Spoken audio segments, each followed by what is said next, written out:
أعوذ بالله من الشيطان الرجيم. بسم الله الرحمن الرحيم. وهم ينهون عنه وينأون عنه وإن يهلكون إلا أنفسهم وما يشعرون. ولو ترى إذ وقفوا على النار فقالوا يا ليتنا نرد ولا نكذب بآيات ربنا ونكون من المؤمنين بل بدا لهم ما كانوا يخفون من قبل ولو ردوا لعادوا لما نهوا عنه وإنهم لكاذبون. وقالوا إن هي إلا حياتنا الدنيا وما نحن بمبعوثين. ولو ترى إذ وقفوا على ربهم قال أليس هذا بالحق قالوا بلى وربنا قال فذوقوا العذاب بما كنتم تكفرون. قد خسر الذين كذبوا بلقاء الله حتى إذا جاءتهم الساعة بغتة قالوا يا حسرتنا على ما فرطنا فيها وهم يحملون أوزارهم على ظهورهم ألا ساء ما يزرون.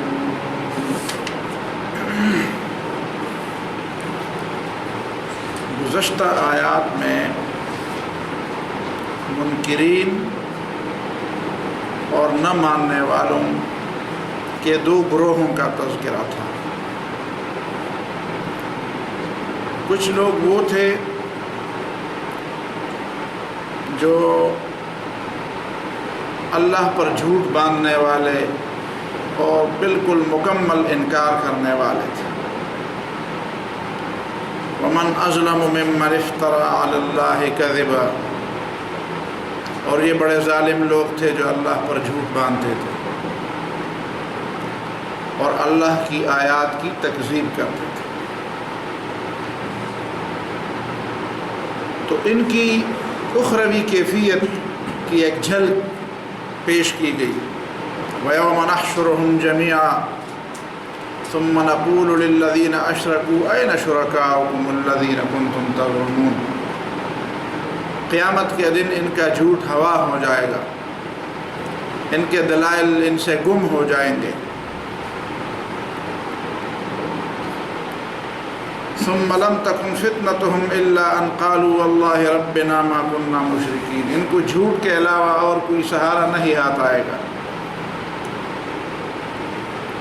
خود اپنے اوپر جھوٹ باندھ دیں گے، سمجھیں گے کہ اس کے بغیر کوئی راستہ نہیں. اس لیے کہ دنیا میں جو دلائل وہ دیتے تھے اب وہ دلائل تو ان کو نظر نہیں آتے. ان کو پتہ ہے کہ وہ سارا دلائل کے نام سے وہ شہوات اور خواہشات نفسانی ہی تھی. ان میں کوئی بات بھی معقول بات نہیں تھی. اب وہ تو پیش نہیں کر سکتے. اب خطرے کو سامنے دیکھ کر انکار کر لیں گے. دوسری قسم ان لوگوں کی تھی اور دوسرا گروہ وہ تھا جو علم کے نام پر گمراہی پھیلاتا ہے اور آج جن کو ہم مستشرقین کے نام سے جانتے ہیں.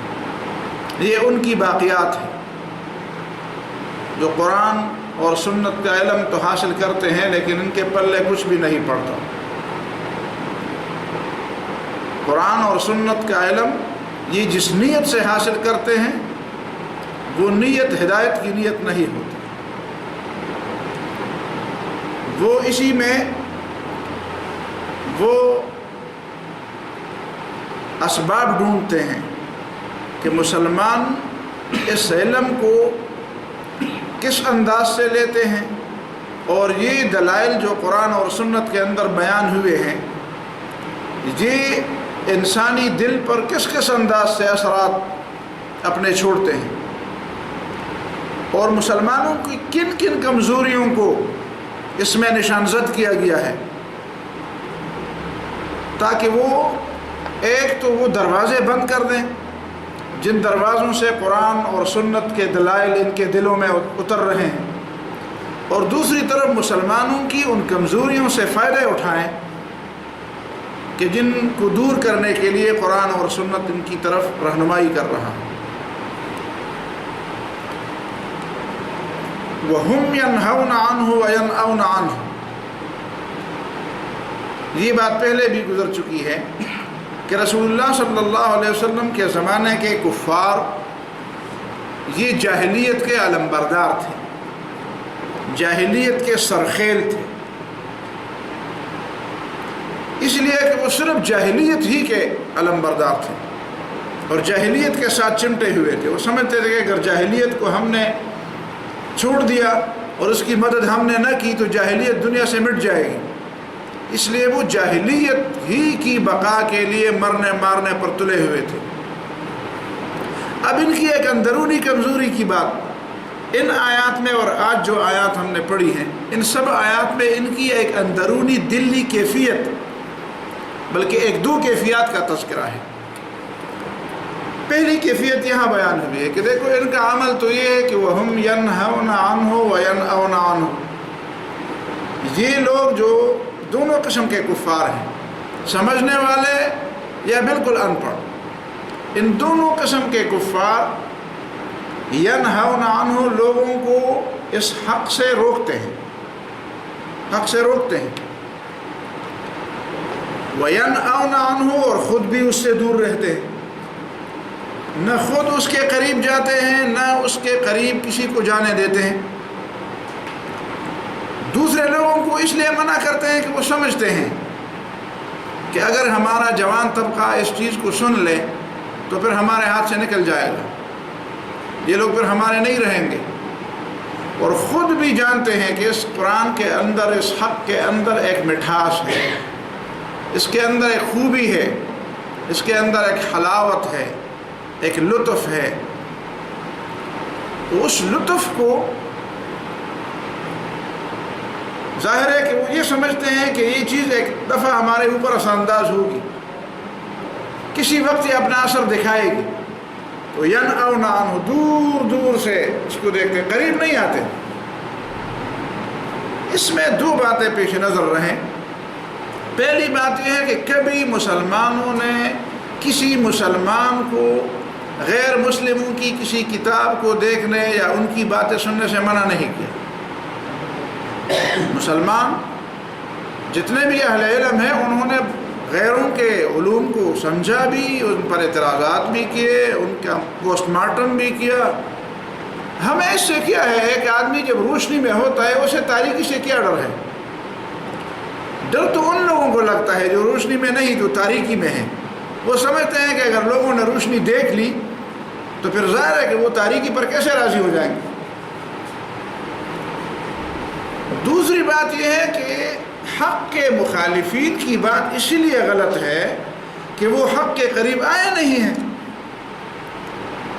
وہ سننا چاہتے نہیں ہیں۔ وَهُمْ يَنْهَوْنَ عَنْهُ وَيَنْأَوْنَ عَنْهُ، لوگوں کو بھی روکتے ہیں کہ نہ سنو، خود بھی دور دور بھاگتے ہیں۔ تو اس کا مطلب یہ ہے کہ ان کی دلیل آخر درست کیسے ہوگی؟ دلیل تو ان لوگوں کی درست ہو سکتی ہے یا قابل سماعت ہو سکتی ہے کہ کوئی شخص قریب سے جا کر کسی معاملے کو دیکھ لے۔ اگر وہ خود قریب جانے سے کتراتا ہے اور خود قریب جانے سے لوگوں کو بھی منع کرتا ہے تو آخر اس چیز کو قریب دیکھنے کے بغیر جو فتویٰ وہ لگائے گا اسے سمجھنے والے لوگ آخر کیا وزن دیں گے؟ ایک آدمی خود یہ مانتا ہے کہ میں دور سے ایک چیز میں نے دیکھی تھی، ادھر سے دور سے کئی میل، بس مجھے نظر آ رہا تھا کہ ایک چیز ہے، اور آپ اسے کہے کہ آپ قریب دیکھ کر آپ نے خود یقین کیا تھا کہ وہ کیا چیز، کہتے ہیں یار یہ تو میں نے نہیں کر سکا، تو آپ کی گواہی قبول کی جائے گی۔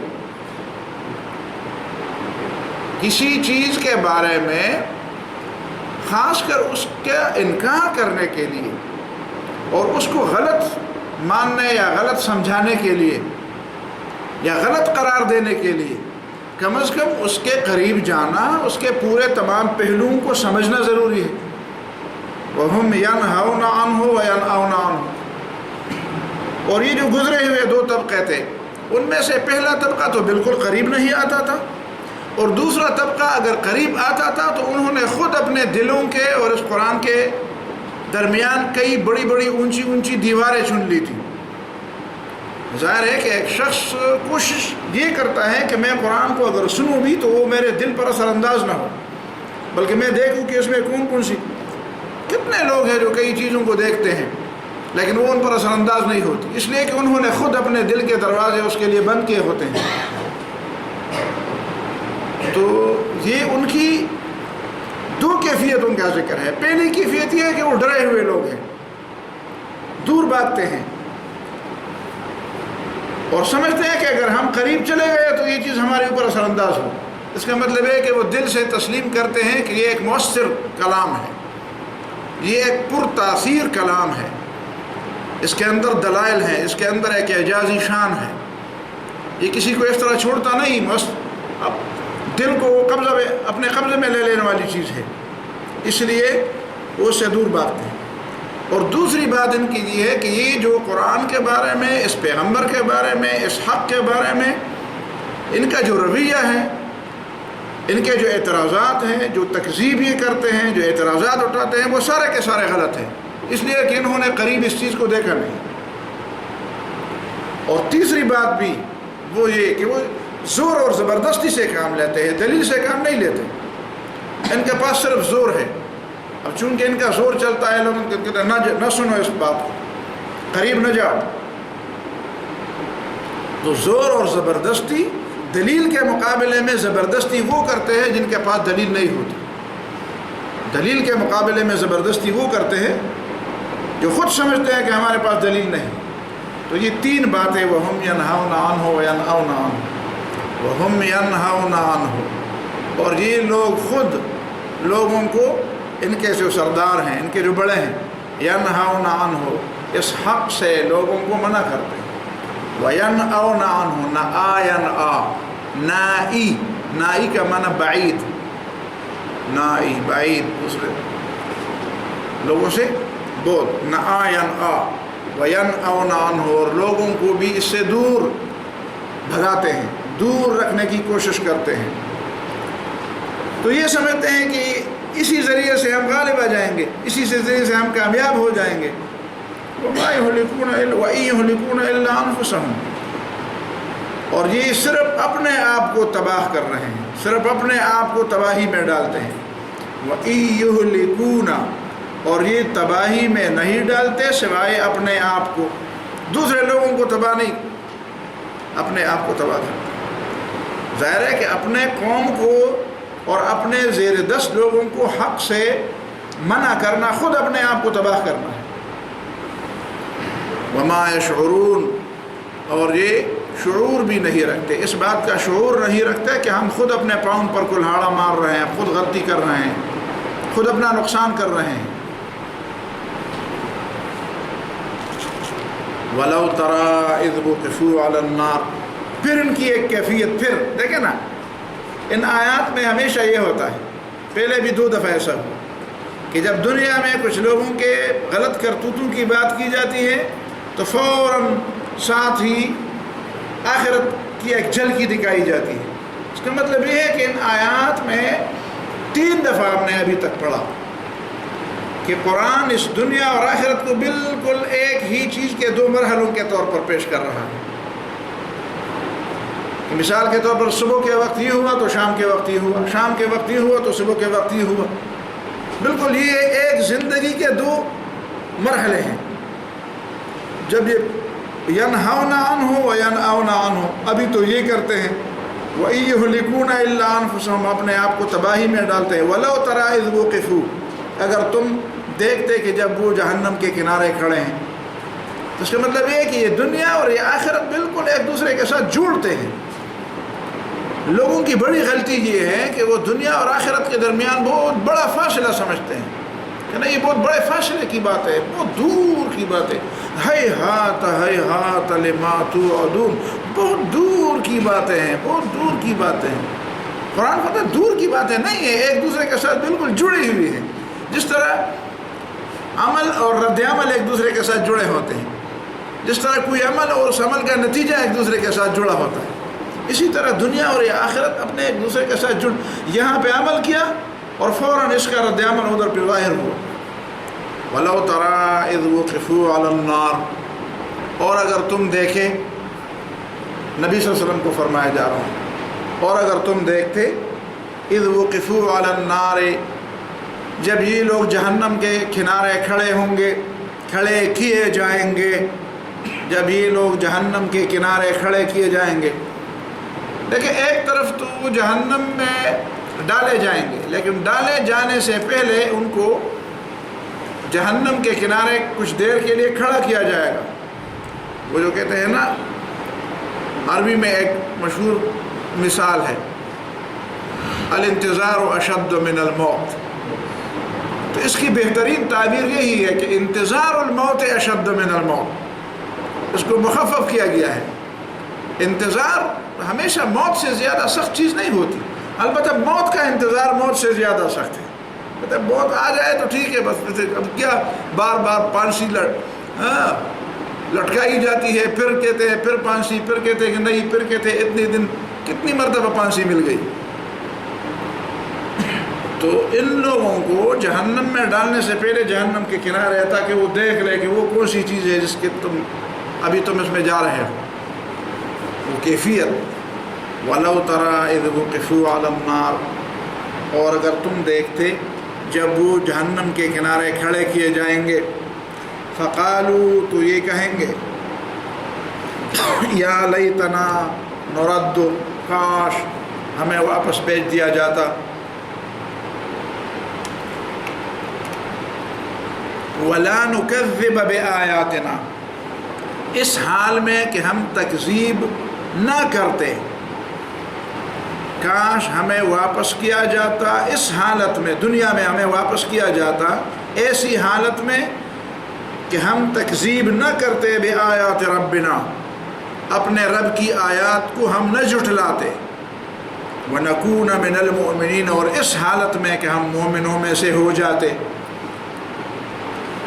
اس آیت میں ایک اشکال ہے اور میں نے اس کو سوچ کر اس کو حل کرنے کی کوشش کی ہے، تفسیروں کو دیکھ کر. سرسری طور پر اس سے نہ گزرا جائے، سرسری طور پر نہ گزرا جائے. وَلَوْ تَرَىٰ إِذْ وُقِفُوا عَلَى النَّارِ، اور یہ باتیں دونوں آپس میں ملی ہوئی ہیں، اس کو ہم ملائیں گے. ان کی یہ حالت کہ یہ خود بھی دور بھاگتے ہیں، دوسروں کو بھی قریب نہیں آنے دیتے. ان کی اس حالت کی وجہ سے قیامت میں ان کی حالت کیا ہوگی؟ قیامت میں ان کی حالت یہ ہوگی کہ وہاں پہ جب یہ جہنم کے کنارے ہوں گے تو وہ یہ ارمان اور یہ تمنا کریں گے کہ کاش ہمیں دنیا میں واپس بھیجا جائے. لیکن اس حالت میں واپس بھیجا جائے کہ ایک تکوینی حکم کے ذریعے جس طرح ہمیں واپس بھیجا جائے، اسی طرح ہمارا اختیار بھی ہم سے چھن جائے اور ہم تکذیب بھی نہ کر سکیں. یہ بھی اللہ تعالیٰ غیبی انتظام فرمائے کہ ہم اللہ تعالیٰ کی آیات کو جھٹلا نہ سکیں، اور یہ بھی غیبی انتظام ہو ہمارے واپس جانے کے ساتھ کہ ہم مومن بھی بن جائیں. یعنی اللہ تعالیٰ کی تکوینی حکم کے ذریعے ہمیں واپس بھی دنیا میں بھیجا جائے، اور ہمارے لیے ایسا بھی انتظام ہو کہ ہم تکذیب بھی نہ کریں اور ہم ایمان بھی لے آئیں، مشرک بھی نہ بنے.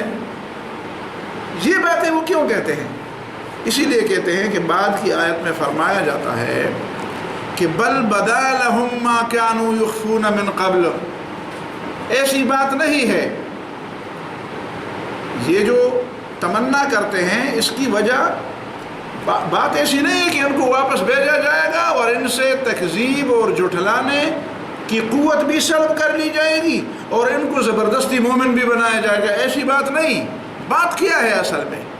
بات یہ ہے کہ بدا لہم ما کانوا یخفون من قبل، ان کو کچھ حقائق اب پتہ چل گیا ہے اور ان حقائق کو وہ دنیا میں چھپاتے پھرتے تھے. دنیا میں ان کا رویہ ان حقائق کے ساتھ جو ابھی ان کے سامنے آ چکے ہیں، آشکارا ہو گئے ہیں، کھل گئے ہیں جو حقائق، ان حقائق کے ساتھ دنیا میں ان کا طریقہ یہ تھا کہ کانوا یخفون من قبل، وہ ان کو چھپانے کی کوشش کر رہے تھے۔ اب وہ حقائق کیا ہیں؟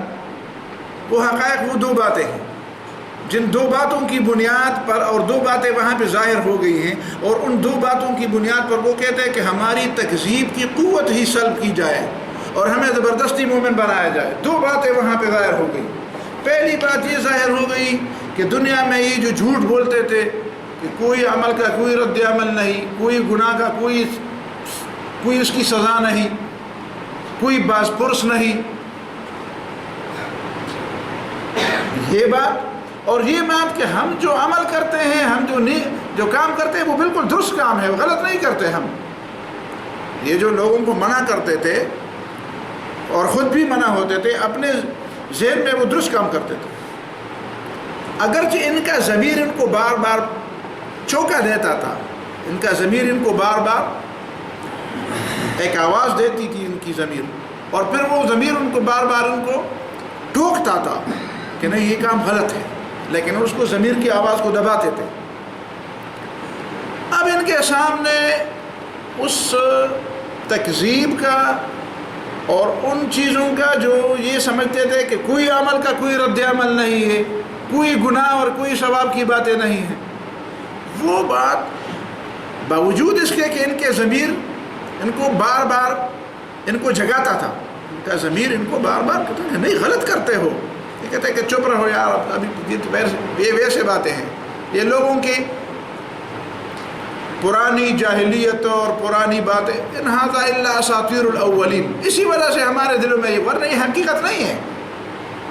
ابھی ان کے سامنے بات کھل گئی کہ واقعی ہماری بات غلط تھی، ہم جو سمجھتے تھے کہ عمل کا کوئی رد عمل نہیں وہ بات بھی غلط تھی، ہم سمجھتے تھے کہ کوئی جزا و سزا نہیں وہ بات بھی غلط تھی، اور حقیقت میں ایک دوسری بات ٹھیک تھی کہ ہمیں ہمارا ضمیر بار بار کہتا تھا کہ ایسا نہ کرو، لیکن ہم اس کو دباتے تھے۔ اور دوسری بات یہ کہ ہم سمجھتے تھے کہ ایمان اور ایمان کے نتیجے میں اعمال صالحہ کا کوئی اچھا اجر اور کوئی اچھا بدلہ وہ بھی نہیں، شرک اور ایمان اور یہ ساری چیزیں، کفر اور شرک اور یہ ساری چیزیں صرف اصطلاحات ہیں، اس کی کوئی حقیقت نہیں ہے۔ ابھی پتہ چلا کہ نہیں، اس کی تو حقیقت ہے۔ دو باتوں کی حقیقت کا پتہ چلا، ایک اس بات کی حقیقت کا پتہ چلا کہ شرک کتنی بڑی غلطی ہے، کتنا بڑا گناہ ہے، اور وہ جہنم کی وعیدیں جو ہمیں سنائی جا رہی تھی وہ کتنی حقیقت ہے۔ دوسری اس بات کا پتہ چلا کہ تکذیب، اللہ تعالیٰ کی آیات سے رکنا اور روکنا اور ان کا استہزاء کرنا، یہ ہم سمجھتے تھے کہ یہ گناہ نہیں ہے، کتنا بڑا گناہ ہے یہ، ابھی پتہ چلا کہ اس کا کتنی بڑی سزا ہے جس کے ہم ابھی مستحق ہو رہے ہیں۔ اب یہ دو باتیں ہیں جن دو باتوں کو وہ دنیا میں چھپاتے تھے۔ کیسے چھپاتے تھے؟ وہ اپنے متبعین سے اپنا جھوٹ چھپاتے تھے، جھوٹ بولتے تھے ان کے سامنے اور اپنے جھوٹ پر پردہ ڈالتے تھے، وہاں پہ جھوٹ ظاہر ہوا، اور اپنے متبعین سے یہ باتیں بھی چھپاتے تھے کہ ہم جو کچھ کر رہے ہیں اس کا کوئی رد عمل نہیں ہوگا، اس کا کوئی نتیجہ نہیں ہوگا۔ جی اس آیت کے اندر جو بات ہو رہی ہے، میرے خیال میں اس کی جو پہلے تقسیم ہوئی ہے وہ نبی صلی اللہ علیہ وسلم کی تقسیم کرتے تھے پیغمبر کی، اور شرک کرتے تھے اللہ کی وحدانیت کی، اور ان دونوں باتوں کو وہ خوب سمجھتے تھے، اور قرآن میں کہتے تھے کہ وہ اپنے بیٹوں کی طرح سمجھتے تھے۔ یہ ان کو پتہ تھا کہ یہ چیز حقیقت ہے، نہ اللہ تعالیٰ واحد کا شریک ہے، کوئی دوسرا شریک اس کا نہیں ہے، اور یہ پیغمبر جو باتیں سنا رہا ہے یہ بھی حقیقت یہ پیغمبر ہے، لیکن وہ لوگوں کو بھی دھوکہ دیتے تھے۔ وہ دوسرا ترجمہ ہے، اسی ترجمے کے میں آ رہا ہوں، وہ عام ترجمہ وہی ہے جو آپ کر رہے ہیں، وہ ٹھیک ہے، لیکن میں یہ پہلے ترجمہ اس لیے کرتا ہوں کہ یہ کسی نے نہیں کیا ابھی تک۔ یہ دو باتیں ہیں، وہی بات جو آپ فرما رہے ہیں وہ بھی درست ہے کہ یہ جس طرح، لیکن وہ ایک گروہ کے بارے میں، جس طرح اہل کتاب کے بارے میں تھا کہ وہ نبی صلی اللہ علیہ وسلم یعرفونہ کما یعرفون ابناءہم، وہ اہل کتاب کے بارے میں ہے۔ عام کفار کے بارے میں یہ ہے کہ اس میں جس پہلے ترجمے کو لے رہا ہوں اس کی بنیادی وجہ یہ ہے کہ میں یہ سمجھانے کی کوشش کر رہا ہوں کہ بدتر سے بدتر کافر بھی کچھ چیزیں لوگوں سے چھپا رہا ہے، حقیقت کو ظاہر نہیں ہونے دیتا، اور بدتر سے بدتر کافر کے ضمیر میں بھی کبھی کبھی ایک چوکا ایسا ہوتا ہے کہ اس کو وہ بتا رہا ہے کہ نہیں جو تم کہہ رہے ہو غلط کہہ رہے ہو۔ اور اس سے میرا مقصد یہ ہے کہ انسانی ضمیر کے اندر اللہ تعالیٰ کی توحید اور نیکی اور بدی کے درمیان فرق کا ایک عنصر اور ایک فطرت اس میں پائی جاتی ہے، یعنی انسانی ضمیر، انسانی فطرت کے اندر یہ چیز ودیعت کی گئی ہے کہ چاہے وہ فرعون کی فطرت کیوں نہ ہو، فرعون ہی کیوں نہ بنے، اس سے ضرور کسی نہ کسی موقع پر اس کا ضمیر ایک چوکا دیتا ہے کہ یہ تم کر رہے ہو غلط کر رہے ہو، لیکن وہ ان چیزوں کو دبا رہا ہے۔ میں نے کبھی کمیونسٹ حضرات کی کچھ چیزیں میں نے پڑھی ہے، بہت پرانے زمانے سے، طالب علمی کے زمانے سے پڑھی ہے۔ تو وہ ایک مسلمان ہوا تھا، پھر وہ بعد میں اس نے ایک کتاب لکھی ہے، غالباً پہلی کتاب جو میں نے ان کے بارے میں پڑھی پروفیسر کریم بخش نظامانی کی، پروفیسر کریم بخش نظامانی کے سندھ کے تھے، وہ پروفیسر تھے، وہ پہلے کمیونسٹ دہریہ تھے، بعد میں جب وہ مسلمان ہوئے تو انہوں نے کتاب لکھی سوشلسٹ کی ڈائری اور لیلا کے خطوط کے نام سے۔ انہوں نے اس میں وہ کئی چیزیں لکھی ہیں، وہ بڑی زبردست چیزیں ہیں۔ وہ کہتے ہیں کہ یعنی وہ خود ان میں ایک لیڈر تھا کے لیے کام کرنے والا تھا، اور وہ شعوری طور پر غیر مسلم تھا، شعوری طور پر وہ کمیونسٹ اور دہریہ تھا۔ اس نے اس زمانے کی چیزیں لکھی ہیں کہ ہم جب اس طرح کی باتیں کرتے تھے تو کبھی بھولے سے ہمارے زبان سے اللہ کا نام نکلتا تھا، ضمیر کہتا تھا کہ یار یہ بات دیکھو، اس کی طرف توجہ دو، پھر ہم ایک دوسرے سے کہتے ہیں پھر کہتے ہیں یہ بورژوائیت ہے نا، ہم چونکہ جس ماحول میں پیدا ہوئے ہیں تو اس ماحول میں مسلمانوں کے اور اثرات بار بار اذانیں ہو رہی ہے، یہ ہو رہا ہے وہ، تو یہ ہمارے ضمیر میں اس طرح کے وہ جو ہے نا سادگی کے اور جہالت کے اثرات ہیں، حالانکہ وہ ہمارے ضمیر کی آواز ہوتی تھی۔ بل بدا لهم ما كانوا يخفون من قبل۔ اب ان دونوں چیزوں کے بعد وہ یہ سمجھتے ہیں کہ ہمیں پتہ چلا کہ ہم اپنے ضمیر کی آواز کو دبانا چاہتے تھے، ہم اپنے جھوٹ کو چھپانا چاہتے تھے، اور ہم لوگوں کو دھوکہ دینے چاہتے تھے۔ تو اسی لیے وہ دعا میں اس وقت کیا کہتے ہیں، یا لیتنا نرد، صرف یہ نہیں کہتے کہ ہمیں واپس بھیج دیا جائے، ہم ٹھیک ہو جائیں گے خود، بلکہ کہتے ہیں کہ ہمیں تو پتہ ہے کہ ہم کیسی چیزیں ہیں، ہمیں تو پتہ ہے کہ ہمیں اس وقت یہ بات اس وقت درست ہوگی جب آپ میری توجیہ کو سوچیں گے کہ اس وقت ہمارا ضمیر ہمیں بار بار کہتا تھا کہ یہ بات غلط کہہ رہے ہو۔ اب اگر ہم اللہ تعالیٰ سے واپسی کی دعا مانگے لیکن یہ دعا ساتھ نہ ہو کہ ہماری سے یہ قوت بھی سلب کی جائے کہ ہم جھوٹ نہ بول سکیں، یہ قوت ہی ہمارے ہاں نہ ہو کہ ہم جھوٹ بول سکیں، اور یہ قوت ہی ہماری سے سلب کے کہ ہم شرک کر سکیں، شرک کرنے کی قوت اور طاقت، اور جھوٹ بولنے اور ضمیر کا ٹوکا دفع کرنے اور اس کے آواز پر لبیک نہیں، ان ساری چیزوں سے ہمیں بالکل معرہ کیا جائے، یہ صلاحیتیں ہم سے لیے جائیں، اور ہمیں بالکل تکوینی طریقے سے مومن بنایا جائے۔ اس لیے کہ اگر ہمیں اس طرح سے مومن نہ بنایا جائے تو جو ٹوکے پہلے سے ہمارا ضمیر ہمیں دیتے تھے ہم تو ان کو دباتے تھے، تو اس کا مطلب ہے کہ پھر بھی ہم اس کو دبائیں گے، پھر بھی ہم دبائیں گے۔ اس لیے قرآن مجید اس کے بعد کیا کہتا ہے، وَلَوْ رُدُّوا لَعَادُوا لِمَا نُهُوا عَنْهُ، اگر یہ واپس کیے جائیں دنیا کو، یہ جب کہتے ہیں کہ ہم واپس کیے جائیں، اگر ہم ان کو واپس بھی کر دیں، وَلَوْ رُدُّوا، اگر یہ واپس کیے جائیں دنیا کی طرف، لَعَادُوا لِمَا نُهُوا عَنْهُ، یہ پھر واپس جائیں گے ان چیزوں کی جانب جس سے ان کو منع کیا گیا تھا، وَإِنَّهُمْ لَكَاذِبُونَ، اور یہ اب بھی جھوٹے ہیں۔ اب آپ کہیں گے مطلب یہ ہے کہ جب یہ تین باتوں کو آپ ملائیں گے تو اس کا مطلب یہ کہ وہ خود بھی سمجھتے ہیں کہ اگر ہم ادھر جائیں گے، سمجھ میں آتی ہے بات، تو ہم درست نہیں ہو سکتے۔ ہمارے درست ہونے کا طریقہ یہ ہے کہ ہماری قوت ہی ہمارے اختیارات ہی سلب کیے جائیں۔ اب اللہ تعالیٰ فرماتا ہے کہ نہیں، اس طرح تو نہیں ہوگا، تمہیں واپس اگر کیا بھی جائے تو ظاہر ہے کہ تمہیں امتحان کے لیے واپس جانا پڑے گا، امتحان کے لیے واپس جانا پڑے گا، تو یہ جہنم کے قریب جو تم کھڑے ہو اور ابھی تم اپنے اعمال بد اور ضمیر کے ٹوکے اور حقائق، یہ سب چیزیں جب تمہارے سامنے آ گئی، یہ تم سے بھلا دی جائیں گی، یہ تم سے بھلا دی جائیں گی۔ پھر بھی وہی کیفیت ہوگی جو پہلے والے دن تھی. پہلے والے دن جب آپ دنیا میں تھے تو کیا کیفیت تھی؟ ایمان بالغیب کی بات تھی، رسول کی اعتماد کی بات تھی کہ رسول پر اعتماد کر کے، قرآنی دلائل پر اعتماد کر کے، پیغمبر پر اعتماد کر کے تمہیں کہا جاتا تھا کہ اعتماد کر لو. اب یہ چیز جو تم سمجھتے ہو اگر مانی بھی جائے تو باقی دو باتیں نہیں مانی جائے گی. نرد ولا نکذب ونکون من المؤمنین، ایسی حالت میں تمہیں نہیں واپس جانا پڑے گا، اس لیے کہ ایسی حالت میں واپس جانے کا فائدہ نہیں ہے. پھر تو امتحان ہی نہیں، پھر تو یہ آزمائش ہی نہیں. آزمائش تو یہ تب ہوگی کہ آپ سے اس دن کی یہ ساری چیزیں بھلا دی جائیں گی، آپ کو پھر نیکی اور گناہ اور بدی اور شرک اور کفر کرنے دونوں کی صلاحیتیں دی جائیں گی.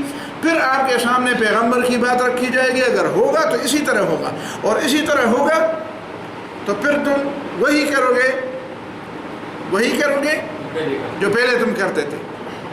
تو وَإِنَّهُمْ لَكَاذِبُونَ، تم غلط کہتے ہو. کاذب کا مطلب ہے غلطی پر ہو. کاذب کا مطلب ہے کہ جھوٹ بولتے ہو. کذب ہمیشہ اس کو نہیں کرتے کہ جھوٹ بولتے ہیں. کذب کا معنی ہے غلط بیان ہی کرتے ہو. تم غلط بیان ہی کرتے ہو. تم سمجھتے ہو کہ تو پھر اسے واپس بھیجنے کا فائدہ کیا ہے، جب کہ تمہیں امتحان کے لیے بھیجا گیا تھا اور تم اس میں امتحان میں فیل ہو گئے ہو. اب بغیر امتحان کے واپس بھیجنا اور تمہیں جنت دلانا یہ تو طریقہ نہیں ہے. تم غلط بات کہہ رہے ہو، تم سمجھتے نہیں ہو. وَإِنَّهُمْ لَكَاذِبُونَ، تم غلطی پر ہو. یہ ہے اس آیت کا مطلب. وَلَوْ رُدُّوا لَعَادُوا لِمَا نُهُوا عَنْهُ وَلَوْ تَرَىٰ إِذْ وُقِفُوا عَلَى النَّارِ، اور اگر تم دیکھتے جب وہ جہنم کے کنارے کھڑے کیے جائیں گے، فقالوا، تو یہ دہائی دیں گے، یہ چیخیں ماریں گے، یہ تمنائیں کریں گے، یہ ارمان کریں گے. یا لیتنا نرد، کاش کہ ہمیں واپس کیا جائے. ولا نکذب بآیات ربنا، اس حالت میں کہ ہم اللہ تعالیٰ جو ہمارا رب ہے ان کی آیتوں کی تکذیب نہ کریں. دیکھیں نا، یہ پوری بات کہاں سے ولا نکذب ہے یا ولا نکذبو ہے؟ اگر ولا نکذبو ہو تو پھر پوری بات بالکل بدل جائے گی. ولا نکذب یہ واو معیت ہے. یا لیتنا نرد مع عدم التکذیب والایمان، مع عدم التکذیب ووجود الایمان، کاش ہم تکذیب نہ ہونے اور ایمان کے موجود ہونے کے ساتھ واپس کیے جائیں. تو یہ تین دعاؤں کی ایک دعا بنا دیتے ہیں. اس لیے یہ نہیں کہتے یا لیتنا نرد، کاش کہ ہم واپس چلے، واپس بھیجے جائیں، اور ولا نکذب، کاش ہم تکذیب نہ کریں. یہ کاش نہیں کہ ہم تکذیب نہ کریں، کاش ہم تکذیب نہ کریں، کاش ہم مومن بن جائیں. یہ معنی نہیں ہے. سمجھتے ہیں کہ یہ تو ہم بنتے نہیں، یہ تو ہمیں خود پتہ ہے کہ اگر ہم بنتے تو اس وقت بنتے جب پہلی دفعہ ادھر تھے. دوسری دفعہ اگر ہمیں بھیجا جائے تو اسی طریقے سے بھیجا جائے کہ ہم سے تکذیب کی صلاحیت ہی ختم کی جائے اور ہمیں زبردستی مومن بنایا جائے. یہ باتیں وہ کیوں کرتے ہیں؟ خود اپنے آپ کو سمجھتے ہیں. کیسے سمجھتے ہیں؟ اس لیے کہ حقیقت ان کے سامنے کھل گئی ہے. بل بدا لهم ما كانوا يخفون من قبل، اصل بات ہی نہیں ہے، یہ حل نہیں ہے اس کا،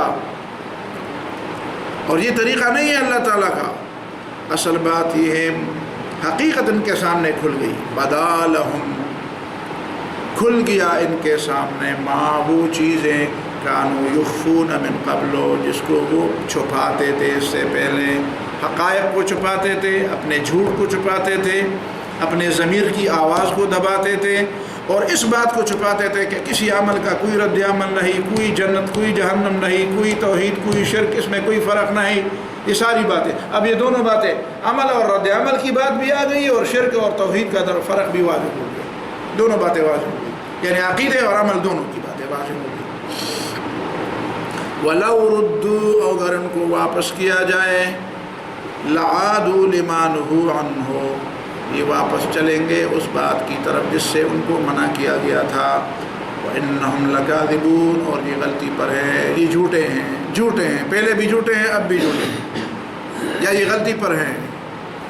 اس کو آپ جھوٹ بھی کہہ سکتے ہیں، اِنَّهُمْ لَكَاذِبُونَ، یہ جھوٹے ہیں، یعنی جھوٹ کا مطلب یہ ہے کہ پہلے بھی ہم چاہتے تھے کہ ہم مچے، لیکن اللہ تعالیٰ کی تقدیر نے ہماری رہنمائی نہیں کی۔ اس کا مطلب یہ بھی نکلتا ہے نا، بس ہم سے اگر قوت سلب کی جاتی تو یہ بات اچھی تھی، ہم اگر تکذیب کرتے اور فوراً ہماری زبان بند کی جاتی تو یہ اچھا تھا، تو یہ تو جھوٹ بات ہے، اللہ تعالیٰ کا طریقہ تو یہ نہیں۔ وَإِنَّهُمْ لَكَاذِبُونَ، یہ سمجھتے ہیں کہ ہماری ذمہ داری ہمارے اوپر نہیں ہے، کسی اور کے اوپر ہے، اور اگر وہ اب اپنی ذمہ داری پوری کر لے تو ہم ٹھیک ہو جائیں گے، تو تم پھر کس باغ کے مولی بن گئے ہو؟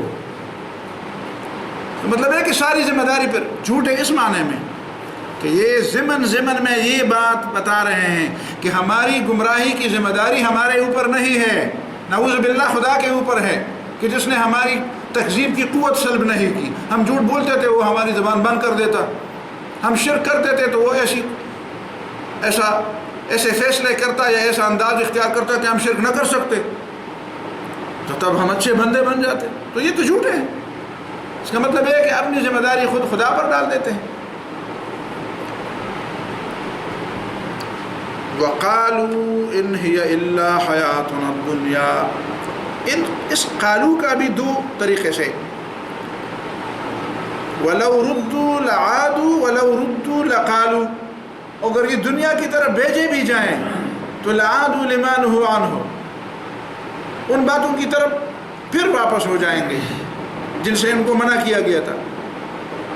اور وقالو، اور پھر جب اگر یہ دنیا میں واپس چلے جائیں، واپس کیے جائیں، تو قالو، پھر یہ کہیں گے ان ہی الا حیاتنا الدنیا، بس یہ تو دنیا کی، اس لیے کہ آخرت کو تو بھول چکے ہوں گے، اور امتحان کے لیے ضروری ہے کہ آخرت بھلا دی جائے گی، تو پھر یہ کہیں گے جس طرح پہلے کہتے تھے کہ ان ہی الا حیاتنا الدنیا، اس طرح سے جنت اور جہنم ہے ہی نہیں، پھر آخرت بھول جائیں گے۔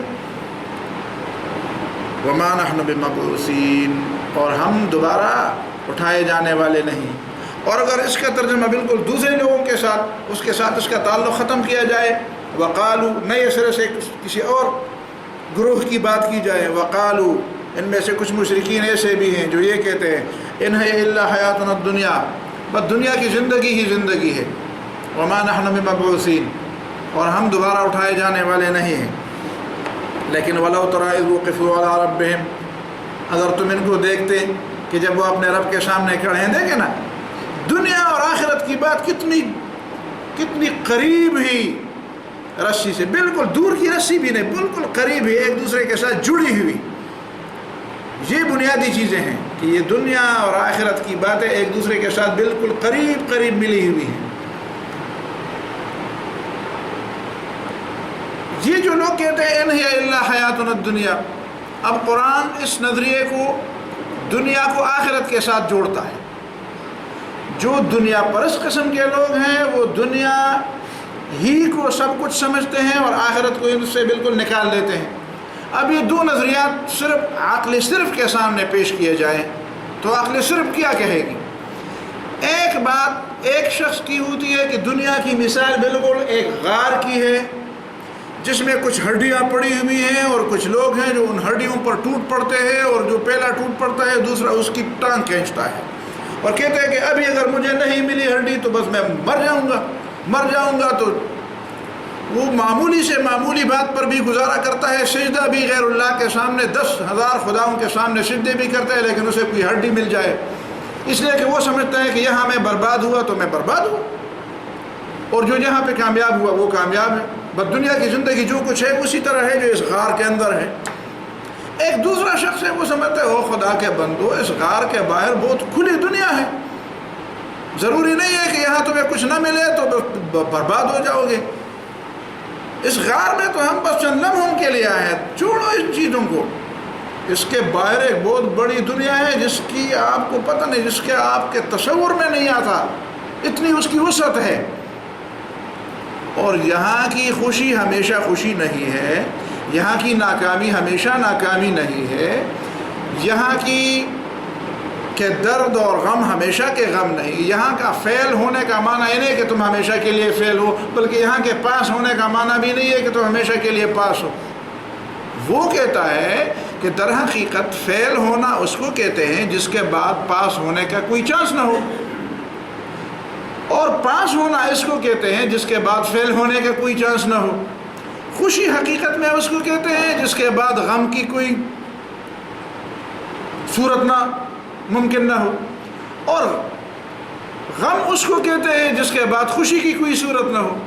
جبکہ اس دنیا کی مثال بالکل ایک چھوٹے مرحلے کی ہے، اس کی غم کے بعد خوشی، اس کی خوشی کے بعد غم، اس کے پاس ہونے کے بعد فیل ہونا، اس کے فیل ہونے کے بعد پاس ہونا، اس کی ناکامی کے بعد کامیابی کے چانس، اور اس کی کامیابی کے بعد ناکامی کے چانس ہوتے رہتے ہیں۔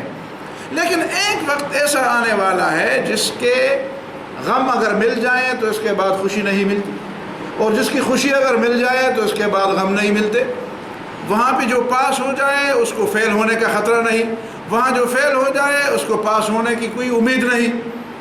اور وہ ایک بہت بڑی وسیع دنیا ہے جس میں انسان کی ساری ضروریات اور خواہشات اس کی تمنا کے ہزاروں درجہ آگے، اس سے بہت بلند طور پر پورے ہوتے ہیں۔ اب ان دونوں کا مقدمہ جب عقل کے میدان میں پیش ہوتا ہے تو عقل کیا کہے گی؟ عقل کہے گی کہ بارے وہ لوگ جو سمجھتے ہیں کہ اس غار کے باہر کوئی اور دنیا بھی ہے، ان کی بات ٹھیک ہے، اس لیے کہ اس کے اثرات ٹھیک ہیں۔ وہ تصور اگر ذہن میں ڈالا جائے تو یہاں پہ آدمی بالکل غم پر بھی خوشی پر بھی اتنا وہ کپڑوں سے باہر نہیں نکلے گا، اور غم پر بھی وہ اسی طرح نہیں ہو جائے گا کہ بالکل اس کے اوسان خطا ہو جائیں۔ وہ چھوٹی چھوٹی باتوں پر ایک دوسرے کی ٹانگیں نہیں کھینچے گا، اس کا دل بالکل اتنا چھوٹا نہیں ہوگا کہ معمولی باتوں پر وہ خوش ہو اور معمولی باتوں پر وہ پھولے نہ سمائے۔ وہ ایک وسیع الظرف انسان ہوگا، اس کے ذہن کے اندر بڑی وسعتیں ہوں گی، وہ خوشی اور غمی کو مہمان سمجھے گا، وہ کامیابی کے بہت سے امکانات سے مستفید ہوگا، اور اس کے ذہن میں کامیابی کے وہ دوسرے کے لیے راستہ دے گا کہ چلو کامیابی کے امکانات بڑے ہیں، ٹھیک ہے آپ آگے ہو جائیں، یہ آپ لے لیں۔ وہ ایک چھوٹی چیز کے لیے کسی کے سامنے سر نہیں جھکائے گا، وہ کہے گا کہ اس چھوٹی بات کے لیے میں کسی کا بندہ کیوں بنوں، امکانات بہت ہیں، کامیابی کے راستے بہت ہیں، اللہ تعالیٰ کی وسیع دنیا ہے۔ لیکن جب دوسرے طرز فکر لیا جائے تو وہ سمجھے گا کہ نہیں، بس اس کا مطلب ہے کہ آدمی ایک خونخوار درندہ بن جائے، چھوٹی باتوں پر وہ ایک دوسرے کی ٹانگ کھینچنے لگے، اور وہ یہ سمجھے کہ اگر یہ چیز مجھے نہیں ملی تو پھر مجھے کبھی بھی نہیں ملے گی، ابھی نہیں تو کبھی نہیں، ابھی نہیں تو کبھی نہیں، بس ہمیں نہیں ملی تو پھر سرے سے نہیں، بس یہ ایک چانس ہے۔ اس کا مطلب یہ ہے کہ دیکھو کہ انسان کی وسعت نظری کے لیے اور انسان کو انسان بنانے کے لیے کون سا طرز فکر درست ہے۔ اب قرآن انسان کو آخرت کا تصور دلا کر اور اللہ تعالیٰ کی وسیع خدائی کا تصور دلا کر اس کے ذہن میں وسعت دے رہا ہے، اور دنیا پرستی انسان کو سمجھتا ہے کہ نہیں نعوذ باللہ، کوئی خدا، کوئی آخرت، کوئی جنت، کوئی جہنم، کوئی وسعت، کوئی فراخی، بس صرف یہ چند روزہ زندگی ہے، اور ان چیزوں میں اگر کامیابی نہ ملی تو مرغاب ہوگا۔ سمجھ میں آتی ہے بات؟ تو یہ ہے وہ۔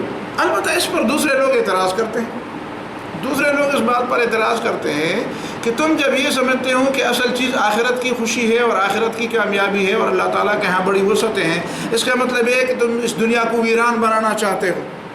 سمجھ میں آتی ہے بات؟ جب تمہاری ساری توجہ اس دنیا کی بجائے آخرت کی طرف ہوگی تو یہ دنیا تو ویران ہو جائے گی۔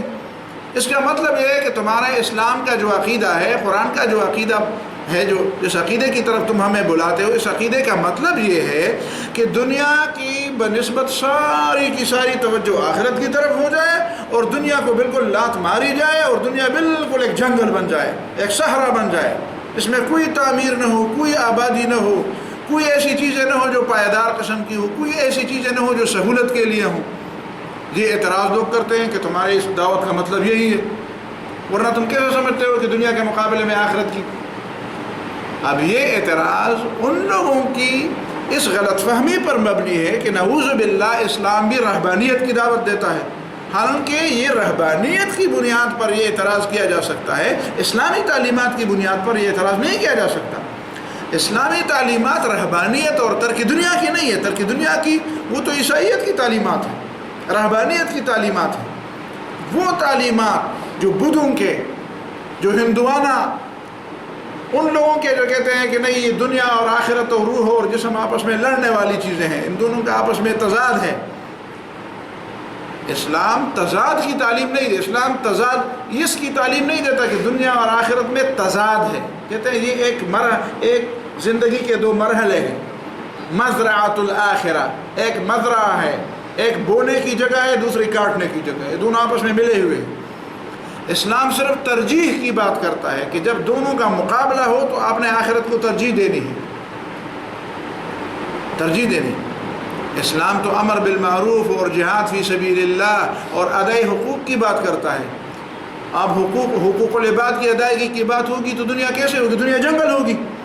جب حقوق کی ادائیگی کی بات ہوگی، جب انسان تنگ نظر کی بجائے وسیع النظر بن جائے گا تو دنیا جنگل بن جائے گی یا دنیا جنت بن جائے گی. جب ایک دوسرے کے حقوق کی ادائیگی کی بات ہوگی اور وہ بھی اللہ تعالیٰ کی رضا کے لیے، ایک انسان دوسرے انسان کا حق ادا کرے گا اور بدلہ اس سے نہیں لینا چاہے گا، بدلہ اللہ تعالیٰ سے لے گا. یہ وہ بلند اخلاق ہوں گے جو اس دنیا کو بھی اس دنیا کے انداز سے چلانے کے لیے ضروری ہے، لیکن صرف اس نقطہ نظر سے کہ یہ اللہ تعالیٰ کا فرمان ہے، اس نقطہ نظر سے نہیں کہ اس میں دنیا کے فائدے ہیں. بس یہ فرق بھی ہے. کچھ لوگ اسلام کو بھی اسی وجہ سے سمجھتے ہیں، اچھی چیز سمجھتے ہیں کہ اس میں دنیا کی آبادی کا بڑا اچھا ایک نظام ہے، بس اسی وجہ سے اسلام اچھی چیز ہے. نہیں، اسی وجہ سے اگر اسلام اچھی چیز ہے تو تمہیں کچھ بھی نہیں ملے گا. اسلام کو گود بھی لو گے، اسلام کو گلے سے چمٹاؤ گے، سینے سے لگاؤ گے، تب بھی تمہیں کچھ نہیں ملے، اس لیے کہ تم دنیا پرست ہو. دنیا کے نقطہ نظر سے اسلام اچھی چیز ہے، اس لیے تم اس کو اپناتے ہو. اسی وجہ سے نہیں اپناؤ، اسی وجہ سے اپناؤ کہ یہ میرا رب کا حکم ہے. فائدہ ہو نقصان ہو، کیا اپنا گلا کاٹنے میں اور وہاں پہ جانے میں اور موت کو سامنے دیکھ کر پھر بھی دنیا و مافیہ سے بے خبر ہو کر، جس طرح ابو ایوب انصاری رضی اللہ تعالیٰ عنہ کے سامنے ایک شخص دشمن کی صف میں گھس گیا، اس کو پتہ تھا کہ اس کو ماریں، وہ ہزاروں میں ہے اور یہ ایک، تو لوگوں نے کہا القا بیدہ الی التہلکہ، خود اپنے آپ کو برباد کر دیا. ابو ایوب انصاری نے فرمایا چپ رہو، آیتیں ہمارے سامنے اتری، ہم سے پوچھو آیتوں کا مطلب کیا ہے. اپنے ہاتھوں اپنا آپ تباہی میں ڈالنے کا مطلب جہاد کرنا نہیں، جہاد چھوڑنا. جہاد چھوڑنا اپنے آپ کو تباہی میں ڈالنا ہے، جہاد کرنا اپنے آپ کو تباہی میں ڈالنا نہیں ہے. غلط مطلب معنی مت بتلاؤ. تو وہ تو دنیا کے لحاظ سے پھر فائدہ نہیں ہے، تو پھر کیسے وہ بھی شریعت کا حکم ہے؟ تو آپ کہو گے کہ نہیں باقی احکام تو ٹھیک ہے لیکن یہ جہاد کا حکم ٹھیک نہیں ہے. پھر اب یہی کریں گے، اس لیے کہ تم دنیا کے نقطہ نظر سے دیکھو گے. تو یہ دو باتیں اس لیے بیان کی تاکہ درمیان میں اعتدال کی بات بھی آ جائے. وَلَوْ تَرَىٰ إِذْ وُقِفُوا عَلَىٰ رَبِّهِمْ، اور تم ان کو دیکھتے جب یہ اپنے رب کے سامنے کھڑے ہیں. دیکھیں پہلے والے لوگوں کو بتایا گیا کہ وَلَوْ تَرَىٰ إِذْ وُقِفُوا عَلَى النَّارِ، اور یہاں پہ وَلَوْ تَرَىٰ إِذْ وُقِفُوا عَلَىٰ رَبِّهِمْ. دیکھیں وہاں پہ ایک وعید تھی، ایک دھمکی تھی. یہاں دھمکی کے ساتھ ایک اور بات بھی ہے کہ دیکھو اپنے رب سے ملاقات کے لیے جاؤ گے تو یہ بری بات ہوگی. دنیا میں ایک بہت بڑی شخصیت کے ساتھ ملنے کے لیے کوئی جا رہا ہو، دوسرا کہتا ہے یار یہ بھی کوئی بات ہے، کہتا ہے یار بڑی بات ہے، اس نے مجھے ملاقات کے لیے وقت دیا ہے، میں اس سے بات کروں گا. تو اب اللہ تعالیٰ آخرت کے دو تصویریں دو اندازوں سے، ایک تصویر یہ ہے کہ جو صرف وعید کی ہے، ڈرانے کی ہے، وہ ہے جہنم کی بات، وَلَوْ تَرَىٰ إِذْ وُقِفُوا عَلَى النَّارِ. ایک دوسری تصویر اللہ تعالیٰ اس انداز سے پیش فرماتا ہے کہ اس میں ڈرانے کی بات بھی درمیان میں ہے لیکن اس میں امید کی بات بھی درمیان میں ہے کہ کیوں نہ تم ایسا کرو کہ جب اللہ تعالیٰ سے ملاقات کی بات ہے تو تم اس کے لیے بیتاب ہو جاؤ، اس کے لیے تمہارے دل کے اندر طلب ہونی چاہیے، طلب ہونی چاہیے، خوشی ہونی چاہیے کہ چلو آخرت میں جاؤں گا تو اللہ تعالیٰ سے ملاقات ہوگی. وَلَوْ تَرَىٰ إِذْ وُقِفُوا عَلَىٰ رَبِّهِمْ، اور اگر تم ان لوگوں کو دیکھتے جب یہ اپنے رب کے سامنے کھڑے کیے جائیں گے، قَالَ أَلَيْسَ هَٰذَا بِالْحَقِّ، تو اللہ تعالیٰ ان سے فرمائے گا کیا یہ حق ہے کہ نہیں ہے؟ أَلَيْسَ هَٰذَا بِالْحَقِّ. دیکھیں أَلَيْسَ هَٰذا بِالْحَقِّ کا انداز بھی بالکل اسی طرح ہے جس طرح عہد الست کا ہے، الست بربکم، یہ بالکل ابتدائی انداز تھا. اس لیے کہ وہاں یہ دنیا کے میل کچیل اور یہ مادہ پرستی کے یہ گند، یہ چیزیں اس وقت بھی نہیں تھی، اور جب یہ دوبارہ اللہ تعالیٰ کے سامنے جائیں گے پھر بھی وہی انداز ہوگا جب پہلے بتایا گیا تھا اذ اخذ ربک من بنی آدم من ظہورہم ذریتہم، اور ان کو اپنے سامنے کھڑا کیا تھا تو فرمایا الست بربکم، کیا میں تمہارا رب نہیں ہوں؟ بالکل وہی انداز اب بھی ہے کہ جب اللہ تعالیٰ کے سامنے دوبارہ چلے جائیں گے الیس ھذا بالحق، کیا یہ سچ نہیں ہے؟ بالکل وہی بات اور یہی بات، الیس ھذا بالحق، کیا یہ بات درست نہیں ہے؟ قالوا بلا، جس طرح پہلے بھی کہا تھا بلا، درمیان میں کسی بلا پر گرفتار ہوئے تھے، اور ایک بلا وہی ہے جو آخر میں بھی کہیں گے، درمیان میں جو بلا ہے وہ بلا ہے، وہ دوسری بلا ہے۔ اصل بلا پہلے بھی تھی کہ یقیناً، بلا کا معنی یقیناً، اور آخر میں بھی کہیں گے کہ بلا، بالکل جی درست ہے، بالکل جی درست، وہی پہلی بات اب یاد آ گئی، بالکل جی درست ہے وہی بات۔ قالوا بلا وربنا، بلا، اب پہلی دفعہ بلا میں کے ساتھ وربنا نہیں کہا تھا، اب چونکہ دنیا سے گزر چکے ہیں تو دوسری بلائیں دیکھ چکے ہیں اور سمجھ چکے ہیں کہ غلطیاں تو کی ہے، تو کہتے ہیں وربنا، شاید قسم کھانے سے کوئی مسئلہ حل ہو جائے۔ قالوا بلا وربنا، یہ کہیں گے بلا کیوں نہیں، وربنا، ہمارے رب کی قسم۔ قال فذوقوا العذاب بما کنتم تکفرون، اللہ تعالیٰ فرمائے گا اب عذاب کو چکھ لو اسی وجہ سے کہ تم نے کفر کیا تھا۔ بس اب قسمیں کھانا، اب دعائیں، تمنائیں، آرزوئیں، چیخیں، چلانا کچھ بھی فائدہ نہیں، اب یہ ہے کہ ایک شاہی فرمان آیا ہے، بھلا تم نے مان لیا، اب مان لیا تو تم اقراری مجرم بن گئے، اب سزا کے لیے تیار ہو جاؤ۔ اعاذنا اللہ من ذلک، بارک اللہ فیک۔